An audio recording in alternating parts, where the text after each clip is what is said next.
Well, we're back for another fun discussion with my friend Jason Jones, film producer, human rights activist, fellows fan of Rene Girard, and today he joins us from the wild forest of Texas. How you doing, Jason? I'm doing good. I'm always coming on talking about genocide, democide, and war, but we have gallows humor, so I guess it's fun. Yeah, yeah.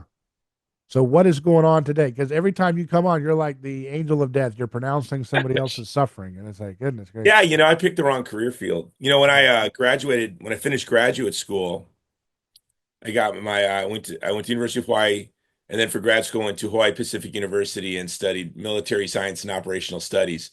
Yeah. I got two job offers, one in DC making $28,000 a year, where I'd literally have to live in my friend's couch. And the other was as a cabana boy because I'd been a bar host at Duke's Canoe Club and a waiter at Chuck's Steakhouse. So I got offered a job as a cabana boy at a resort in Guam, making $60,000 a year, living at the hotel and eating for free. And I went to DC, and I'm really regretting that. As a young man, I wanted to order my life. I'd been a soldier to promoting human dignity and inspiring solidarity with vulnerable communities facing ethnic cleansing, genocide, or sort of trapped in these great power proxy wars. And in my mind, it was just going to be relentless success. Nobel Prizes, tweed jackets, wine at you know, You like galas in New York City. you like wine? I didn't then, I do now. But it was just this idea, I could see it. But it's been just failure after failure, suffering after suffering. And I don't know what I'm This is doing. why in the Middle Ages they would put people like you out of their misery very early on. You standing Never in the had way to of their try. witch hunt, you'd be like, "Hello, I am Jason Jones with the Vulnerable People Project. I'm here to tell you this woman should not be Witch. burned." And they're Well, like, "All right, kill it's him, what Gerard fillet him." says, right? Which I didn't get. If I'd have Yeah. read Gerard in college, I'd be that 53-year-old cabana boy Mhm. with lots of children from various tourists and skin cancer and a bad liver. But Sounds what like a Gerard white teaches sounds like a White Lotus episode on HBO. You is, seen that? I mean, I love White Lotus. Don't judge me. It's awesome. No, but I would have, but Gerard teaches us. Gerard liberated me from feeling like a failure. He really did. It was the thing that changed me most about Gerard was when I read, when you stand in solidarity, you become as vulnerable as them. And I realized I used to think I was doing it wrong, and now I kind of realize probably we've been doing it right, because we serve these vulnerable communities, and I say I'm a loser that serves losers, and together we lose. Yeah. So why do you keep doing what you're doing? If you isn't what Reagan said, if you spend more money on something, you get more of it. Like if you invest in loserism, you get more losers. Yeah, well, we have our great successes, right? We've kept thousands of Afghans alive. Yeah. Our program to rescue and resettle our Afghan allies. We never left Afghanistan. We never left Central Asia. We have networks of safe houses. We have delivered 60 million hours of heat through coal and other fuel deliveries to the widows and orphans of our Afghan allies who were killed in action since the fall of Afghanistan, plus 10 million meals. We've been getting in hot meals, several thousands over the past couple of weeks in drips and drabs into Gaza. We've rescued a lot of Afghan women from Gaza. We're now desperately trying to get barges um, down this river in Sudan to where there are 300,000 refugees in camps that haven't had food in 45 days. So, when I do feel like a loser, sometimes I can do the litany of successes. My staff just put together a file for Eid, an Islamic holiday, where I'm going to send personal letters and gift cards in the coming weeks to all of the Afghan allies, families we resettled, and these are hundreds and hundreds of people who are alive because of the work of Oh, in our organization America, they're now in America. Okay. now in America, and I'm going to send them gift cards for Eid and a letter, a handwritten letter. And so I do have these successes, but it is the nature of our work that, if I told you what happened last week, your audience wouldn't even believe me. So I'll share with you offline. I can actually play you the audio and video of a catastrophe that we had to deal with some of our Afghan allies. So, for every 100 success you have, if you lose one family to violence. If we're able to get, barges down the river this time and feed 300,000 people, and next time we fail, all you remember is the failure, and all you remember is the sort of that frontier we haven't reached. Hmm. So I founded my organization to be a witness of hope. And I always have to remind myself what our mission is. The mission of the Vulnerable People is the Vulnerable People Project is to teach the truth of the human person. Then we are made in the image and likeness of God, and we all have an inviolable dignity. It's to teach. We teach through action and words. And so I have to remember not to be too harsh on myself if our action falls flat sometimes, or we can't help all of the people. Obviously, our Lord and Savior Jesus Christ said, the poor will always be with you, the widows will always be with you, the orphans will always be with you, the soldiers with PTSD will always be with us. The men who've lost arms and legs and eyes or had their heart and mind and spirit broken by war will always be with us. The victims of sexual violence will always be with us. But when you set out, whether you're an oncologist or an emergency room doctor or run an organization like ours, I think, as Gerard says, you become sorrowful because obviously um, we'll fail a lot. Um, yeah, I Isn't mean, that fun? Was that yeah, fun? yeah, I mean that's what Jesus did, when, he was telling people to repent of their haughty zealot attitude, because what was going to happen was that it was going to mimetically come around to the point where Rome would put them down completely, and they did that in 70 AD. Now, 78, the resurrection is not the historic vindication of Christ historically. It's the destruction of the temple theologically, right? And because that was his Jesus as a prophet, he kept saying this temple's going to be destroyed, right? And that was his calling card. And you have a tale of two resurrections of two temples that take place. Well, you have what's going to be vindicated? Is it going to be not two resurrections, two temples, both destroyed? God resurrects one, and he keeps the other one not resurrected. And that is, he says, I'm telling you, there's going to come a day when not one stone will be left on another, right? And then that's the final straw for they've got to take him out now. And so that's the irony of it is they kill his temple, right? And then that's the final marker for setting their fate to go down into the 70 AD destruction of the temple, like he predicted. But God raises Jesus's temple. And when he raises it, it vindicates what he said, which he says to the Samaritan woman, I'm telling you, you worship God on this mountain. We worship him on that mountain, but there's coming a day when we will all worship him in spirit and in truth. So we have just to set the table and you go with it. We have this clear change from ethno nationalism as the way in which we conduct our affairs and all of its familial loyalties to the human person is sacred. God's temple dwells with the human person as Jesus emblemizes or symbolizes, and he is going to not vindicate the temple, which was an ethno nationalist concept of the sacred. That's pretty clear. I mean, you don't have to be a PhD in literary art to see the message God's making very abundantly clear over and over again in the text there. Yeah, brother, I was going to go one way, and now you're throwing me another way because I Go want go to the talk other way, about whichever way you Syria. want to go. But the rise of ethno-nationalism around the world, obviously in Israel and India, in Europe, in the United States, um, and it's horrifying. And I'm really grateful that I'm a Christian. I'm grateful that I have the grace to assent to the truth of the gospel of Jesus Christ. Maybe just as an American born in the place and time that I would have been doomed to be reflexive.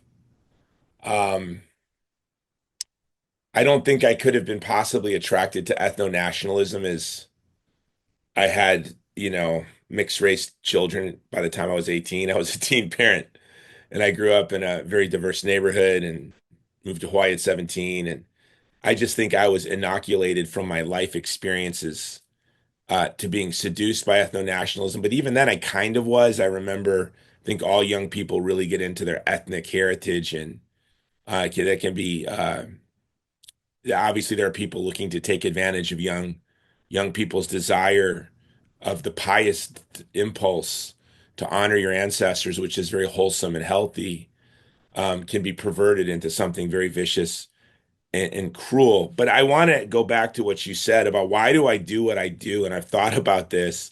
And maybe, you're one of the few shows, when I do your show, I'm talking to you like my brother and, one of my very good friends. And I just assume your audience is of the same mind. But so I might go into like these weird places I wouldn't normally go on a show, like on a radio show or a podcast like this.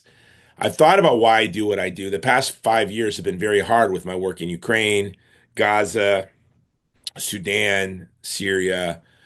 Um, and I really realized, my two favorite thinkers are Renee Girard and Hannah Arendt. In her famous controversial essay, The Banality of Evil, I kind of think that my work has become banal almost. It's just thoughtless. I do what I do because it's what I set out to do as a young man. I don't even know how much virtue is in it. I just grind it out. Someone may set out to want to cure cancer because their father died of cancer when they were in high school. But when they're 53 years old and they're working in the lab, how much of that passion is left and how much of it is just its thoughtless habit of doing what one has been doing their whole life? And sometimes I wonder, I feel kind of maybe why I do what I do is it's the banality of the good. By God's grace, I set out to advocate for vulnerable communities and promote the truth about the human person. But at this point, I don't know what's left in it other than inertia of 30 years of doing this. Yeah. So that's the Yeah, answer because to you're that question. desensitized.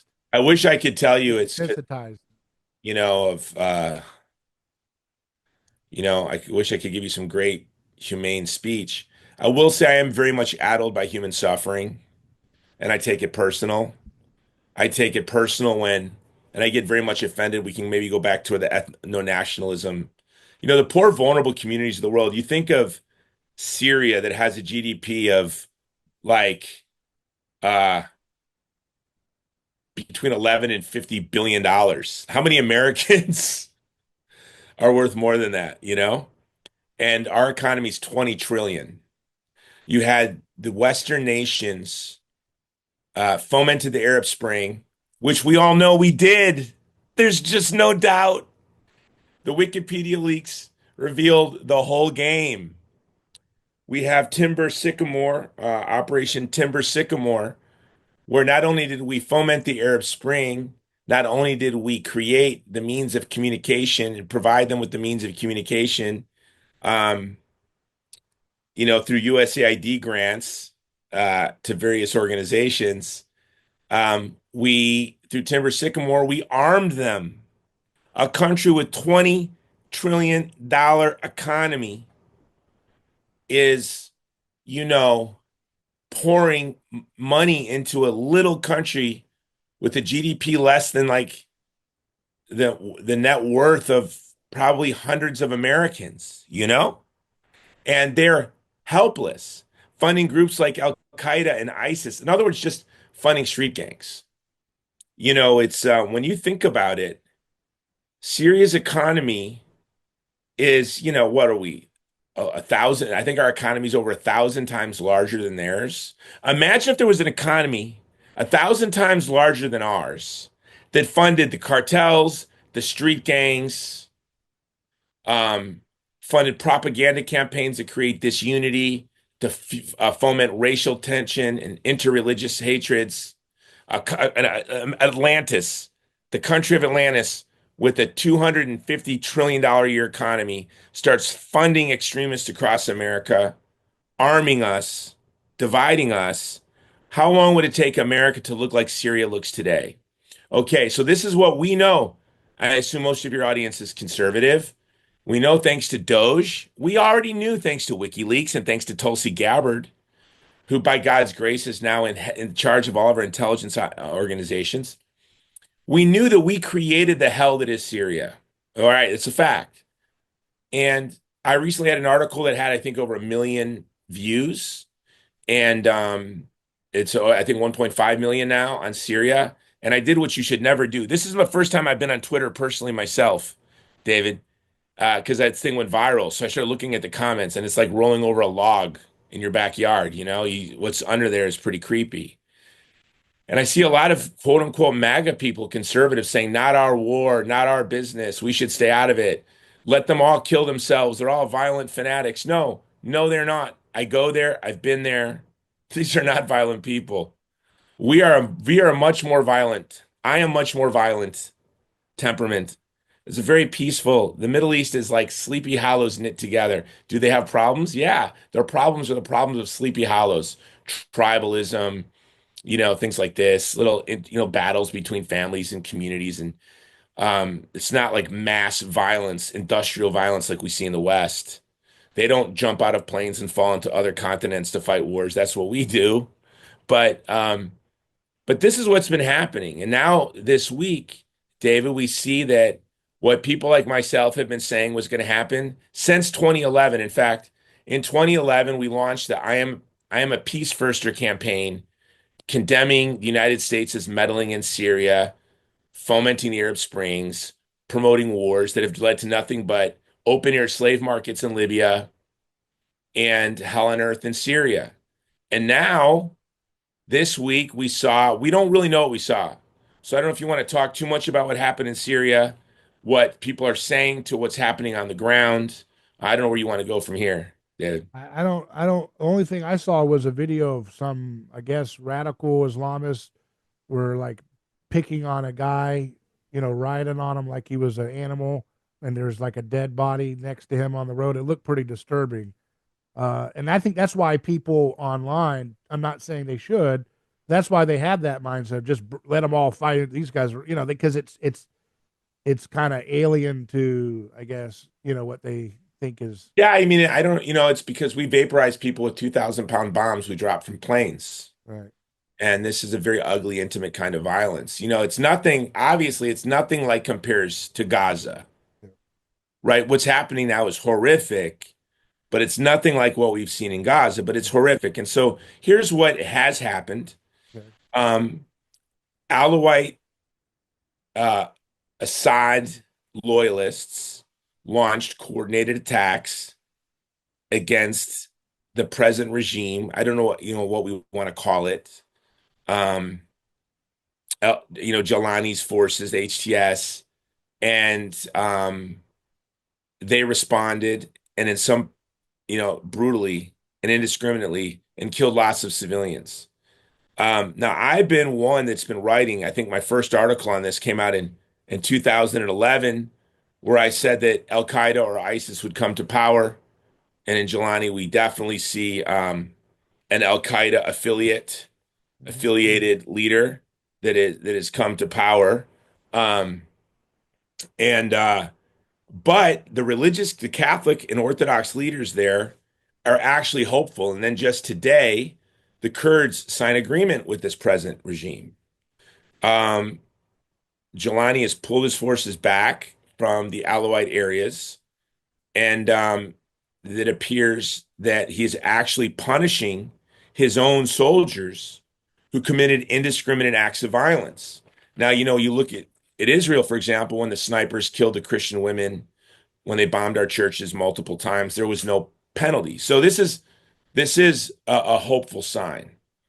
And so I have to, as someone who's actually committed to the people of Syria, one of our things we have to be very, it's important for me with the work that we do at the Vulnerable People Project, is we treat the communities that we serve as ends in themselves.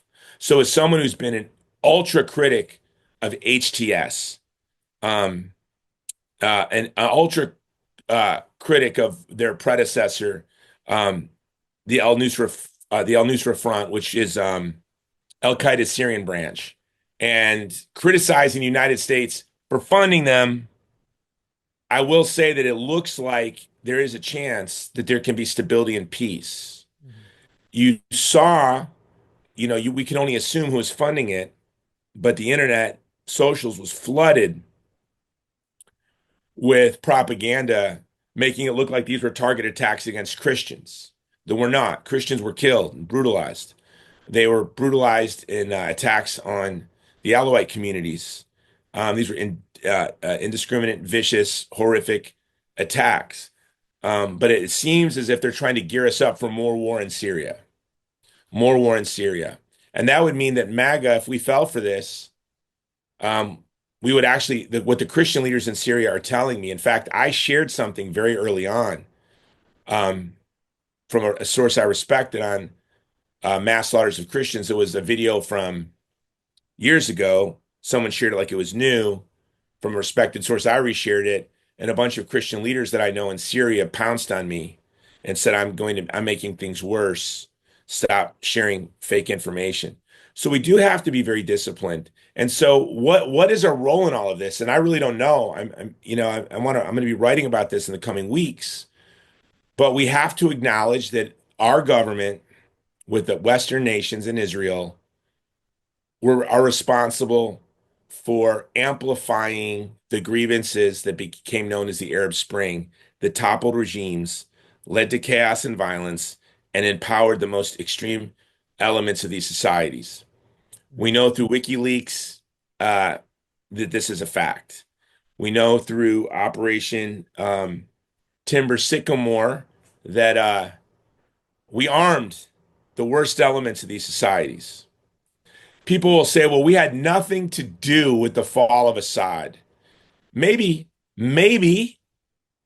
at that point in time, our hands weren't pushing the boulder. Yeah. But the boulder has been rolling down a hill since 2011. Mm-hmm. We pushed the boulder down the hill in 2011. And we gave it a violent shove in 2017. And so as it's rolling down the hill, smashing vulnerable communities on its way down the hill, we can't say, well, we're not touching it anymore. So then the question is conservatives, I oppose the invasion of Iraq. I oppose the toppling of Assad aggressively, vehemently, in writing and in the media. But we do have to step back and say, well, wait a second. What responsibility do we have to these vulnerable communities who our deep state put in jeopardy? And this is a real question, and it's a real dilemma. Are we just ripping off the Band-Aid and letting this play itself out, as horrible as it is? Or do we seek to use the weight of our economic power, um, and the carrot and the stick that Trump is so good at using to create stability in the region? And that's what I would like to see. But then we have to be honest, our allies, Turkey and Israel and Saudi Arabia, they may see that it's in their best interest, which I believe is the case, to destabilize the entire region, especially to destabilize and carve up Syria. So these are all the real challenges. And here I am, just a guy that runs a Christian organization that seeks to serve vulnerable communities. And now, but you come to understand that these vulnerable communities are trapped between great powers. And these great powers are satanic. They're literally and utterly thoughtless to the people who live there. And they like to use this expression, well, national interest. Well, what's in our national interest? Well, as the hegemon in a unipolar world that advocates for a liberal world order, a rules-based order, how is it in our interest to foment ethnic cleansing and genocide? How is that in our interest to destabilize the nations of the world?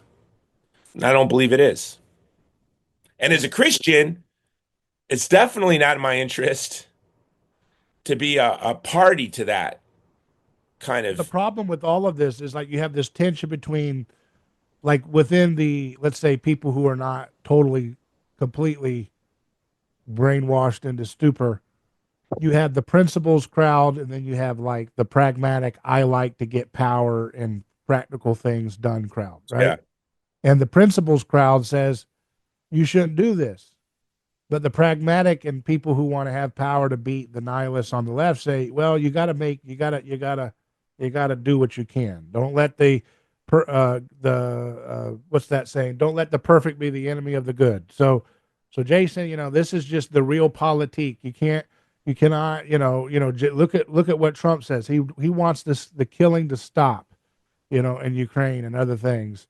And that's so he's about as good as you're going to get on our side for saying that kind of rhetoric. So even he knows that he's going to have some give and take with the warmongers that run so much of the House and the Senate. And I mean, look at your Tulsi Gabbard, the DNI. I mean, she had put Lieutenant Colonel Danny Davis, who's been on my show as a friend of the show, brilliant patriot. He served with Colonel McGregor in the famous tank battle during the first Iraq War, and he couldn't even that wasn't even a Senate approved position, and he still couldn't get it, right, because they did a hit piece on him saying that he was a terrible person, right, for because he wanted to Isn't have. it ironic what they say about people who are anti-war? Uh, it promotes anti-Semitism in my mind. How is it that everyone who's anti-war is anti-Semitic? Mhm. That's weird. Or It, pro Putin if you're in the Ukraine one. They don't do that one for that. oh yeah, or Yeah, pro-Putin, yeah. right? You're either pro Look, Putin or I you're am just very. I have a new hit piece coming out against Putin this week, right? Obviously, Putin is what Putin is, but that doesn't mean I want to see the people of. I've always had this very strange position on Ukraine, where I've opposed the war from the very beginning. I wanted a ceasefire immediately. I went to Ukraine. I went to the front. My organization, I say me, I mean my donors, right? I'm just a concierge desk. It's what my donors do. We bought dozens of trucks and evacuated orphans from the east to the west. Mhm. We have supported landmine removal in civilian areas and medical missions. Yet I want this war to end. Putin's a thug, and NATO's is Orwellian and vicious and thoughtless to the people of Ukraine's interests. And they only see Ukraine as an instrument to bleed, quote unquote, as General Milley said, bleed Russia. So yeah, no, yeah, it's ridiculous. Tulsi Gabbard to me is the gold standard. And what's so admirable about Tulsi Gabbard is she is not naive to the dangers of political Islam, but she, she is doesn't believe in this ham-fisted um, we need trillions of dollars of wars toppling nation after nation to defeat political Islam. In fact, we've seen the exact opposite. These regime change wars have empowered political Islam, and USAID, with our money, has funded Al Qaeda, ISIS, the Taliban. I mean, we now know that they have funded Boko Haram. This is absolutely and utterly unbelievable.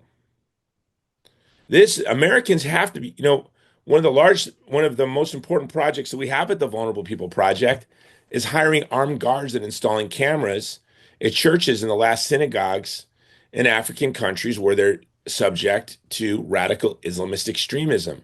Well, wouldn't you know it? We're funding. I wouldn't take federal funds. I wouldn't take USAID money. Probably could have. I wouldn't take it to do my work. But to think I have to beg Americans for money to protect Nigerian Catholic and Jewish communities from Islamists that are being funded by USAID. We have been the biggest funders of political Islam, going all the way back to the Mujahideen. Mm. Yeah, the Mujahideen, ISIS, I'm sorry, AQ, Al Qaeda. Where does that come from? That comes from the Arab elements that we were funding in the war against the Soviet Union. The Taliban comes from our work funding the extremists, weaponizing Islamist extremism against the Soviet Union. And then what did we do? We abandoned the Afghan people, tiptoed away from their country, abandoned them to extremism, and then 9/11 happens and we had to show up back in force. It's really just all unbelievable. So, no, here's the thing. I'm very hopeful because President Trump hates war viscerally, something he's communicated for decades. Like he has a very human reaction to war, Mhm. unlike creeps like Lindsey Graham. And even Marco Rubio, someone I have not been like the biggest fan of, It seems as if he's finding his true self, or he's conforming to Trump. I don't know what it is. And then you have Tulsi Gabbard, who is a war fighter. She was in a medical unit for 13 months. She knows the cost of our foolish wars. That foolish war in Iraq that led to Iran controlling Iraq, this Sunni panic and rise of ISIS in response to the influence of Iran in Iraq. And then, this is what we've left. We did this. Our elite did this. Then to see American Christians and conservatives, especially, if you're not a Christian, whatever, but if you're a Christian conservative and you see that our policies are leading to the ethnic cleansing of the oldest Christian communities in the world, like the violence we saw in Syria this week was worse than October 7th. So we were told October 7th was the greatest catastrophe in the history of the world. And it was vicious, it was violent, it was cruel. But just what in Syria is just a little blip this week in the present history of the tragic history of this country. We saw much greater loss of life, right, than we saw on October 7th. So it's interesting to me that the same people that yawn at the deaths of thousands, tens of thousands, hundreds of thousands, 2 million Arab civilians in 20 years, will be hysterical if it's us. Yeah. That's because no one's Christian in America. Gnosticism. I don't know what it is, but it's not Christian. Yeah, Because everybody's so busy with their little fiefdom, man. They can't tell the truth. Like all of this carnage that you're talking about, we have proxy wars and all these things, millions dead. It all stems from, being fundamentally like the way we're able to do that is because we have the world's currency. And what is the world's currency? It's printing money out of thin air, which is a direct sin. It's debasement of people's purchasing power. The Bible condemns dishonest weights and measures, right? You're not allowed to do that. You're not allowed to debase people's currency. The king is not allowed to do that. It's a grievous sin. It's always been known as a scoundrel behavior to debase the currency, even if the kings was diluting their gold with weaker metals to try to get more coinage, right? And now we do that to the tune of trillions, and we think there are not consequences for that.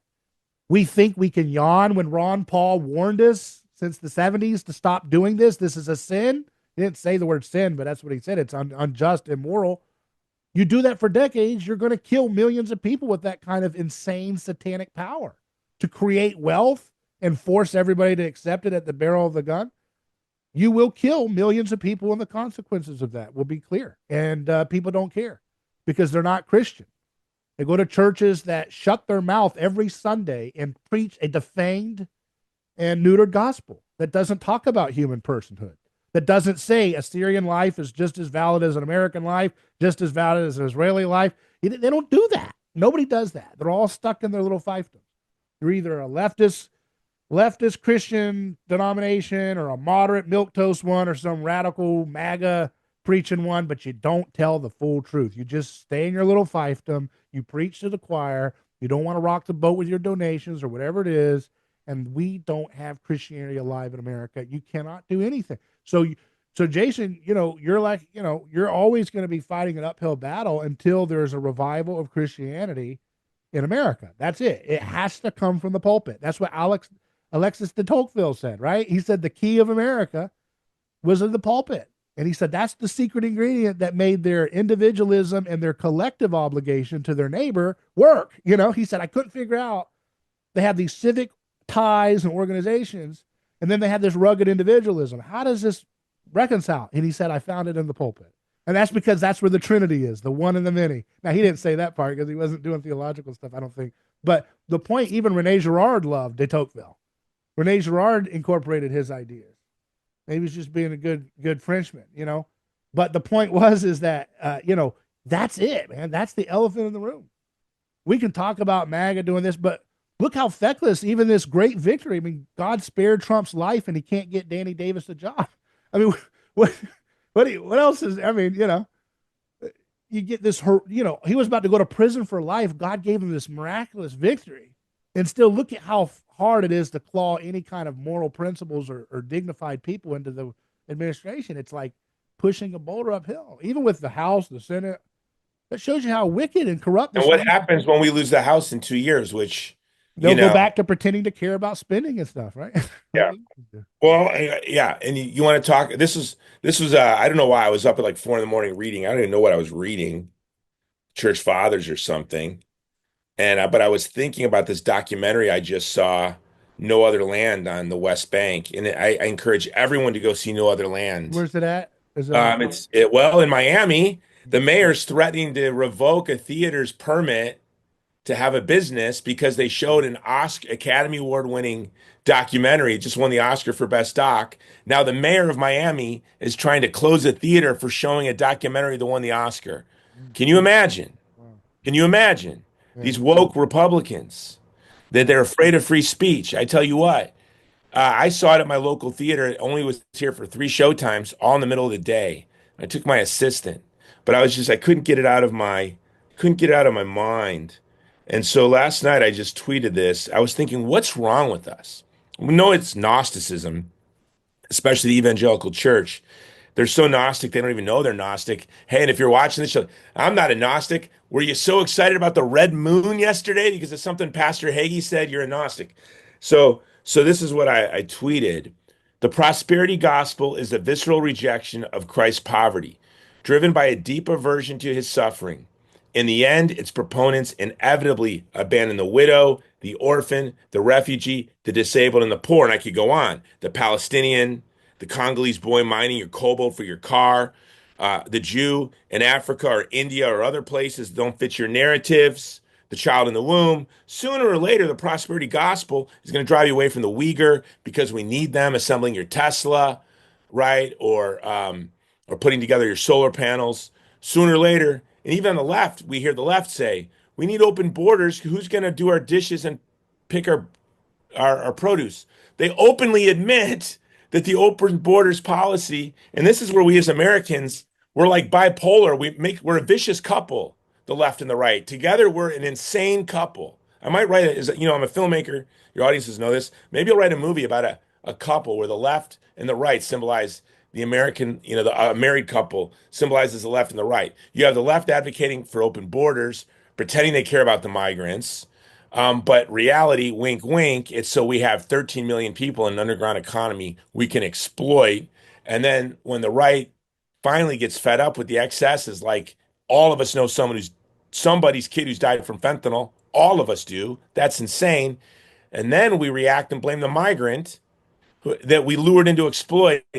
I'm not talking about the cartels and the thugs. I'm talking about most of those 13 million people. Then we're mad at them. We lured them the left advocated for policies.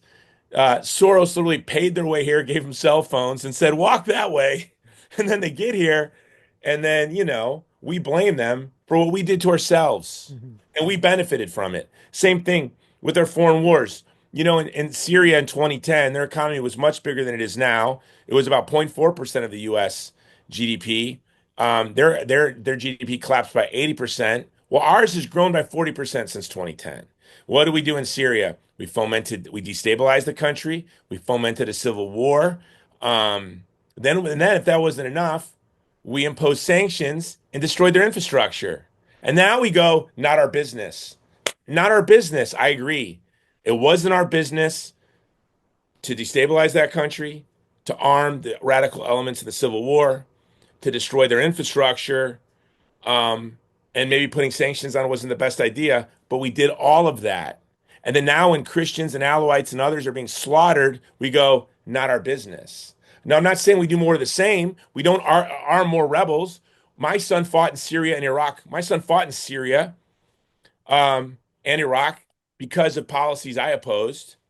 And the people who advocated those policies, I guarantee you, David Frum, all that group of neocons, Bill Kristol, no one has worn a uniform in any of those families ever. I think Frum's Canadian, anyways. Brooks, all those guys.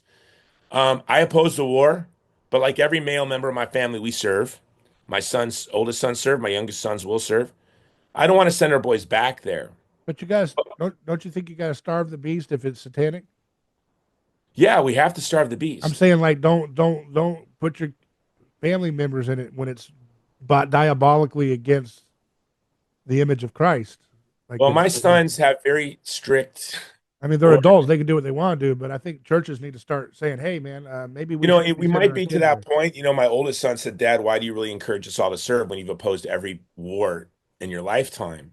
And I said, "Because I don't want you to grow up to be a neocon, neolib. I want you to have skin in the game. I want you to be a part of the human family. I want you to break free from the chains and not spend your whole life staring at the All they got shadows." to do is shadow you, though, on one of your excursions where They you're helping do, the carnage. they do. They do.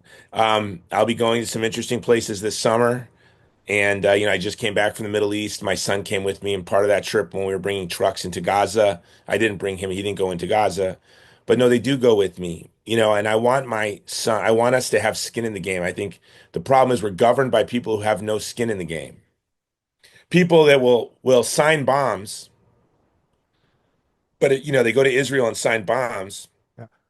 and but if you smack them at a dinner party, they'd be horrified. I would I know say that. I've done it. I have done it. I've smacked, God forgive me, warmongers at dinner parties or thrown them across a room. And then they look as if the greatest wrong in the history of the human race was ever done for them. And that was just my over response to their advocating genocide.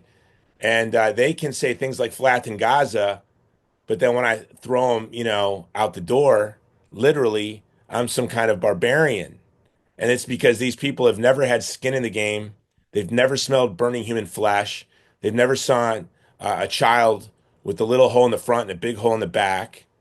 Well, that Um, kind of skin in the game, they can get that. I'm just saying, I think Christians need to stop encouraging their families to go to the military at this point because nothing is getting through that the killing and all this has to stop. And I think at this point, you get more skin in the game shadowing you, watching the suffering and the holes in the back of heads than you do being the skin in the game of being this big military industrial complex equipment and everything. Is that really as much skin in the game as going there oh, you're to right. serve the My poor? son, my oldest son, it was interesting. I was in Iraq with the Peshmerga when he was in Syria, and the U.S. forces and the Kurds at that moment were pretty tense. And I'm thinking, my son might drop a howitzer round on my own head, but he was an artilleryman. But I think about this a lot. My sons and I, my oldest is 18, and he's debating now the Coast Guard or college. My 17-year-old is committed to the infantry. My 11-year-old said he's wanted to be a Green Beret since he's 4. He wakes up every day and does PT on his own.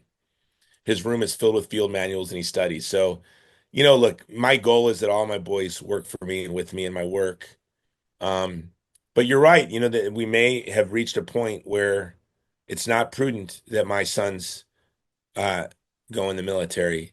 But in the nature of the work I do, I probably shouldn't say this.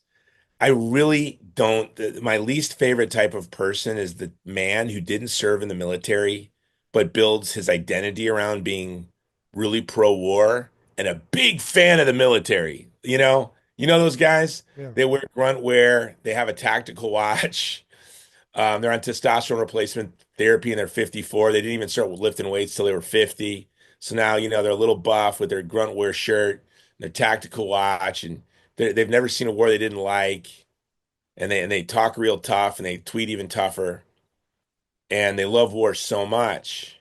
I always invite these people. I love inviting them with me on my trips. Only two people have gone with me on trips in 30 years to war zones. One was Josh Charles, the great Catholic apologist. I don't know if you ever have him on your show. Was Pence's speechwriter, and he came with me to Ukraine. I was very proud of him. Then the Mexican movie star and the producer of Sound of Freedom, Eduardo Verástegui, came with me to Darfur in 2009. I was very proud of him. But yeah, no, it's never the tactical gear wearing guy. They Yeah. always want to come until I invite them, and I'm dead serious. I'll pay their way. Well, I Anyone just, who, yeah. that what we did in Gaza, Mhm. what we funded in Gaza was virtuous. I will pay you to go to Gaza to document for the public your reaction to what you say you supported. I Yeah. will love to do that, please. Yeah.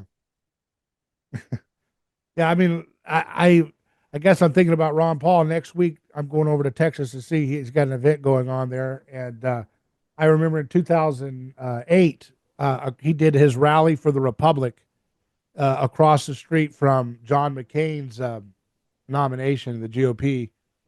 And Tucker Carlson was the MC of Ron Paul's event. So Tucker was already on the right side by 2008. He was dabbling. He wasn't fully, he didn't fully get it where he gets now, Wow. but he was already, he was looking where the cool kids were hanging out that night, and he decided to not go to the GOP because, Wow. and, Good and job, so, Tucker uh, Carlson.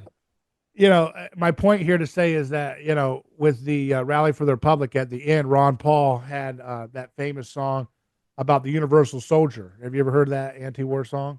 Yeah. And he had Amy Allen, who was a musician, who was a fan of his, come on stage and sing an acoustic version of the Universal Soldier, which is this idea that you have to have the soldier willing to go and fight and die to get all of these wicked wars accomplished. And then Ron Paul got up right after she said that, and he said, it's time that we have a universal champion for peace, a universal fighter for peace. That, this is where history needs to move towards. And again, this was an idea that we should be celebrating and promoting this stuff. It's a mark on the Christian church that it took someone like Trump with his bluster to kind of sell them on slightly ending wars. They couldn't hear the full message of the Christian message the way Ron Paul gave it, where he said, let's have peace because all human beings' lives matter.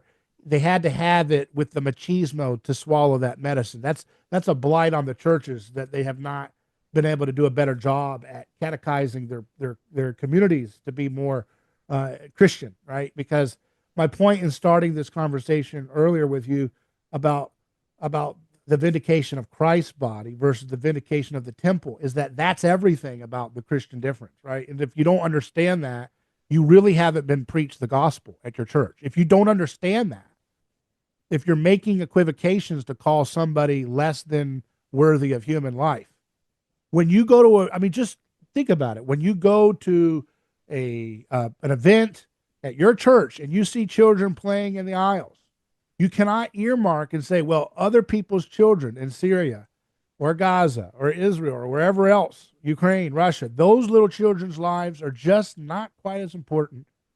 And I don't need to take a stand against the killing of them. When you do that, you are blaspheming against Jesus Christ. I'm sorry. That has to be understood. And maybe you don't understand it. Maybe there's grace. Maybe there's mercy. Of course, I'm sure that's what's going on for all of us. But if you can't even get that as a directional star to shoot for, you're not getting the gospel at your church. And I don't blame the people as much as I blame the church leaderships of these different whether it's pastors and preachers and priests, and all of this has to be shaken to its core. So I appreciate what you're doing, because Dude, you're I you're one of the few love. people. Oh, go ahead, brother. I said I appreciate what you're doing, because you're one of the few people who's willing to go there. So Well, I'm grateful for the privilege of the my apostolate, but I'm grateful that you actually go over the airwaves, yeah, because this is yeah. actually a terrestrial radio show as well, and I think that is absolutely amazing that what you're saying is these are the things I think about a lot, and compared to the temple that was to the temple that is the mystical body of Christ, that we could talk about this on the radio, that the Christianity is not reduced to a self-help book, Mhm, because the reality is that the temple was a place of sacrifice, mhm, but now we are the sacrifice that our Lord has provided. mhm, When we realize, I'm going to tell you what happened this weekend. It's going to be so bizarre, but it's a little glimpse of the VPP's work that people don't often hear. And it was really, it's going to seem a little strange. And later on, I can actually even send you the video and audio, if you want to embed it. But it was really startling. Um, I was giving a speech at an event in Ohio called Make America, uh, Bring America Back to Life conference. Thousands of people, and um, it was an amazing event. It's one of the most beautiful events I've ever been to. It's a really lively event. And so the day after the event, I woke up early for my flight. I have a shoulder injury, so I was waking up every 2 minutes, and I'm so grateful for the shoulder injury. So I was lying in bed at 4 or 5 in the morning, just thinking, and thinking about theology, philosophy, what I'm daydreaming about. And then my phone vibrates. and it's an Instagram message. With the work I do at VPP, we get messages on LinkedIn, Instagram, Signal, WhatsApp, Facebook. They come in from everywhere. But this was an Instagram message, the strangest Instagram message I've ever received. And it was just a young woman saying, crying with sirens in the back, "I'm dead." Then a video message comes in 1 second behind it of a wall of flames. I call. It's a young woman we have in a very safe, the highest level of security safe house in an upscale area in a Central Asian country because she's a high value target to an Islamist organization. We're sheltering her until her visa can be processed for humanitarian parole. And the building caught on fire. She was surrounded by flames. She called me. She's surrounded by flames. And she says, "I'm sorry, brother." She's crying. "I'm sorry, brother. I'm dying." Like Mm. she's sorry. She called me to say sorry for dying. And I said, "Are you standing up?" She said, "Yes." I'm like, "Lay down." And she lays down. I say, "Touch your nose to the ground." I said, "Do you know the way out?" She says, "Yes." "But I Mm. can't. It's too hot. I'm going to Mm. die, brother." She calls me, "I'm dying, brother." I said, "You owe me your life. You were going to crawl. Go." And so I'm telling her, "Crawl, crawl." She's screaming, "It's so hot. I'm dying. I'm dying." I got you the audio. I'm going to send it to you. I said, "Sister, keep going." The phone goes dead. And I'm lying in bed in this hotel in Cleveland, tears pouring down my face, going, "Lord, what is going on here? What is this world? What is this life?" Here I'm feeling sorry for myself that I have to be, like Gerard says, a part of this. Why am I a part of this? It's too much already. And I'm thinking this like in a second. Seems like a year, but it's like maybe 4 seconds later, she calls me back. Sent me a video. She calls me back. She's crying. "I made it out. I made it out." I'm like, "Run from the building, go find water, rinse your face off." Then she sends me a video from right around the building, and she's crying. You can hear her crying. You know, and then I kind of had this weird epiphany as I was lying in bed that morning. Like, there's no escape. I always talk to my wife, we're going to retire in Madrid in 10 years or this or that. In the life of the Christian, there is just no escape. That we are the sacrifice. Our life is a sacrifice. And some of us, it's we have a child with autism or a spouse who struggles with, bipolar disorder, or we're running a small, struggling business and we employ 7 people. We all have, different struggles, or we throw ourselves into our community and our Lions Club and we are scout leaders, or we play chess every night at the old folks home, or we do prison ministry, or maybe we're struggling with mental illness and it's just enough to keep myself together to be as charitable to my family as I can be. I've been that guy too, right? So we all, as a Christian, we are the sacrifice. This ethno-nationalism sees others as the sacrifice. This is the difference. The two temples, these are very different ways of seeing the world. Mm. And I am grateful. Sometimes I wish I could be that cabana boy that didn't know, was 53, been surfing every day since the 90s, playing volleyball at tourists, drinking Mai Tais every night with the guys, whatever you do as a cabana boy. I was worked in Hawaii. I'm from Hawaii. When I worked in Waikiki at bars, there were always those 50-year-old guys who've been working on the beach and at the beach bars their whole life. And that's beautiful too, maybe. But whenever I think about that, I am actually very grateful that God has given me the grace to know and love my neighbor and not to be distracted by ethnicity or by religion. Um, and to know that it is my vocation as a human being. Every human being has the same vocation. Christianity shares with us fully through our revealed religious truths, our purpose, which is to love God and love our neighbor. And this debate in some religious traditions of who is my neighbor, it's a very pernicious debate. If your religion has a debate on who is your neighbor, that's pernicious. That's gross. Your neighbor is the human person that your life touches. Used to be the dude next door, but through social media, as an American with power and access to wealth, We touch a lot of people I mean, as a nation, we touch everyone on this planet. So as an American, everyone's my neighbor. Sometimes I wish like I was, I was from New Guinea and lived in the mountains, then my neighbor would be my neighbor. I could be a Christian, but my neighbor is the guy next door and the guy, across the street. But as a Christian, that doesn't mean we're globalists. And that doesn't mean we're busybodies. And that doesn't mean we're do-gooders running around trying to get into everyone's business. But I think it does mean we should be thoughtful of how we are in everyone's business. Mm. And we should be thoughtful of how that's impacting the lives of people who have less power and influence and control over their destiny than we do. Because I can tell you what, my mom had me at 16. I became a dad at 18, high school dropout and then a soldier. But I got to go to college. I got to go to grad school. I recognized as a young infantryman, as a 17-year-old high school dropout in the infantry on my deployments overseas, I really got to understand I have potable water, I'm literate, um, I have access to antibiotics. I didn't lose any siblings to childhood illnesses. Um, 50% of the world has a toothache 50% of their life. I realized as a young 17-year-old, I joked that when I got to college and my professors were trying to tell me how disadvantaged I was as a high school dropout teen parent veteran at the university. I remember I told a professor once, I'm so grateful I was in the army before I showed up here because I got to learn how privileged I was before you were trying to explain to me how underprivileged I was. Yeah. So all of us are very privileged. We're Mhm. blessed.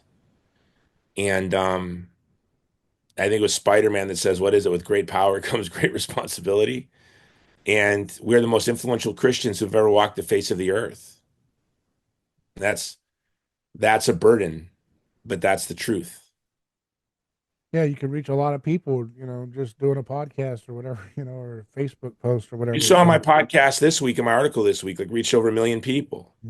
That's just bizarre to me. I was devastated for this woman, but I was also like, God, are you kidding me? Like, how much stuff are you going to throw at me? Because we're in the middle of trying to get barges down this river in Sudan for 300,000 refugees that haven't had food in 45 days.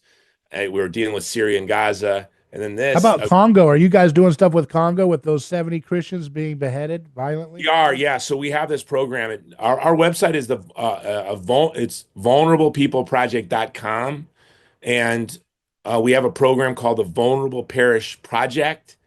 And what we do is we provide cameras and armed guards for parishes, Christian churches, and other religious communities, but it's mostly churches and we have a few synagogues that are exposed to extremist violence, and so we put in cameras and we hire local people and train them to be guards. So we create jobs Hmm. while we help keep people more safe.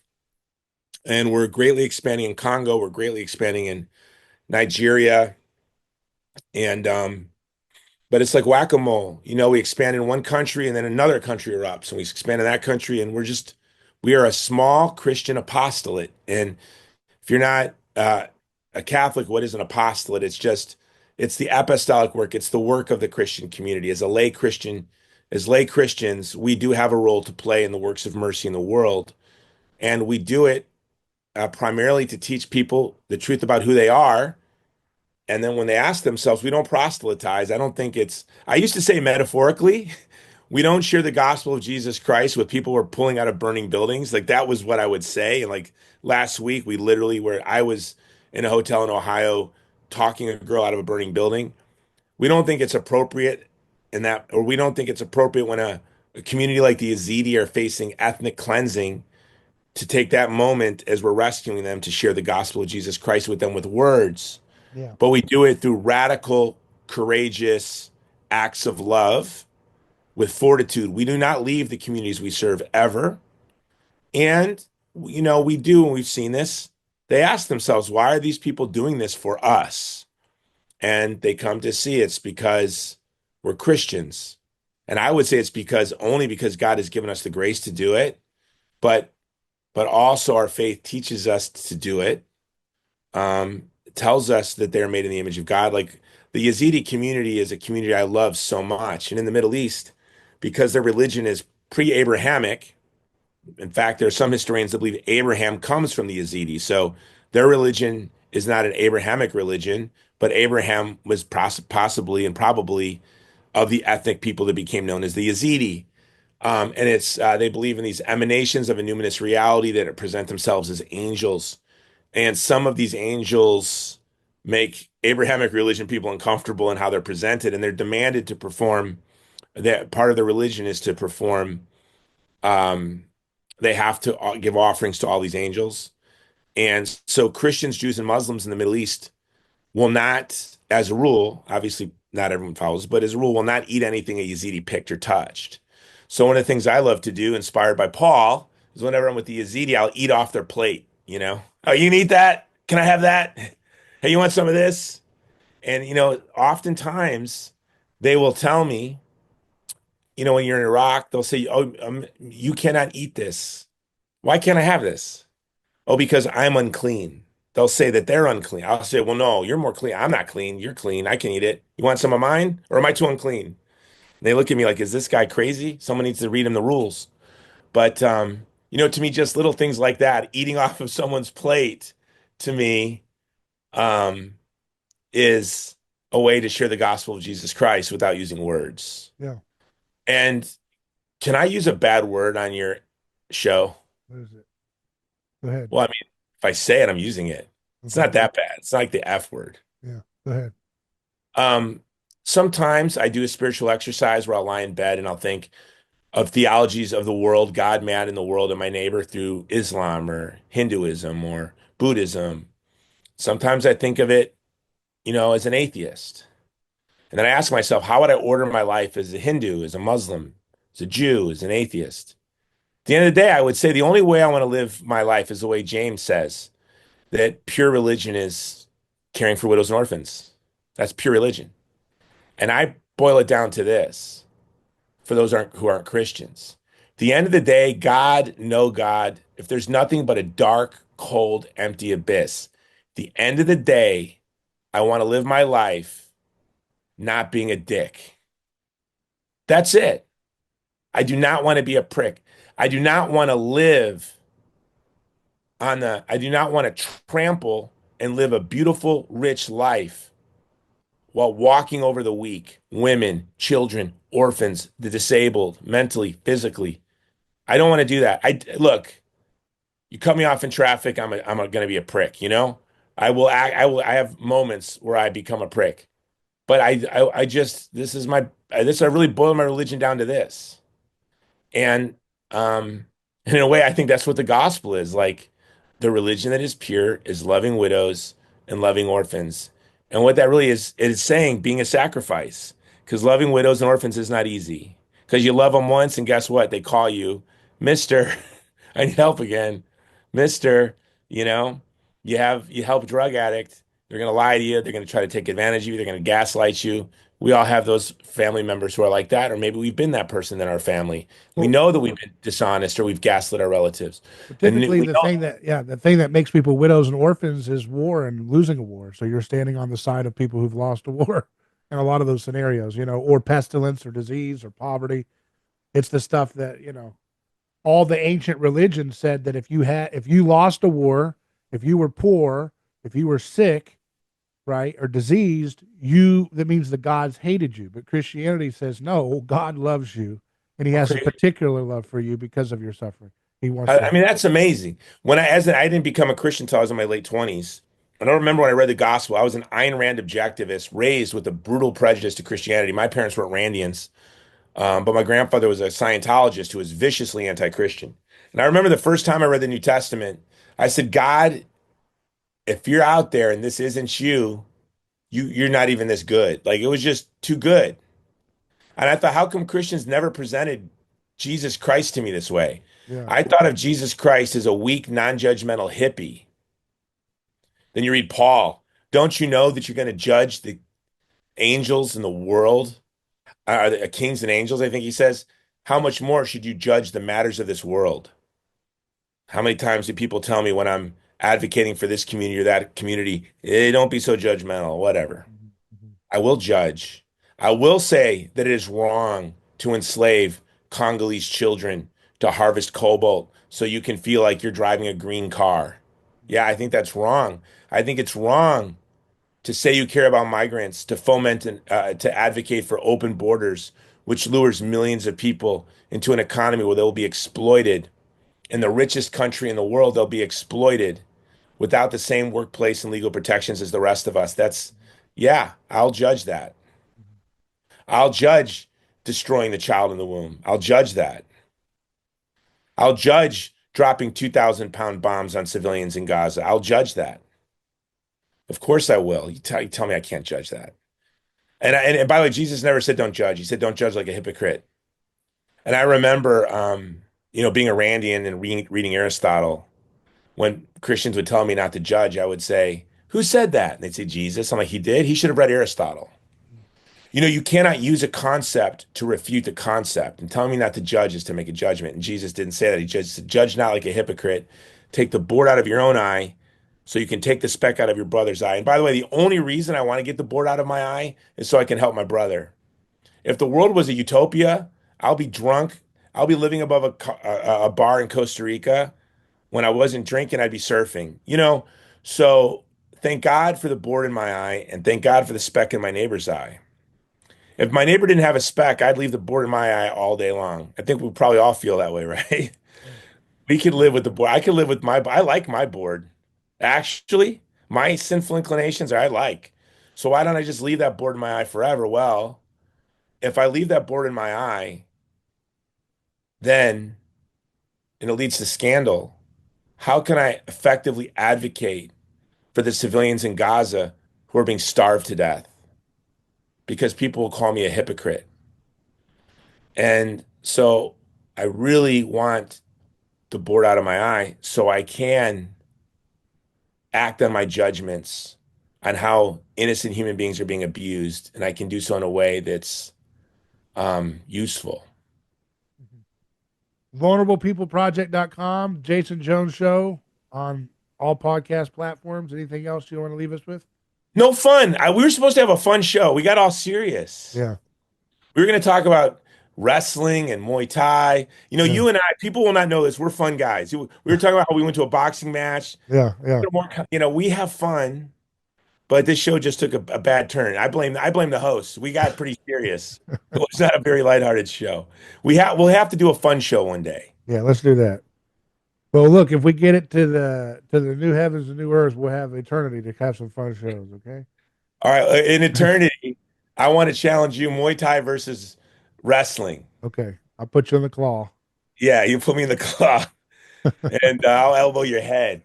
It'll be fun. We'll do it in the big arena in the sky. All right. You take care. Good to see you. All right, brother. Godspeed. Peace out.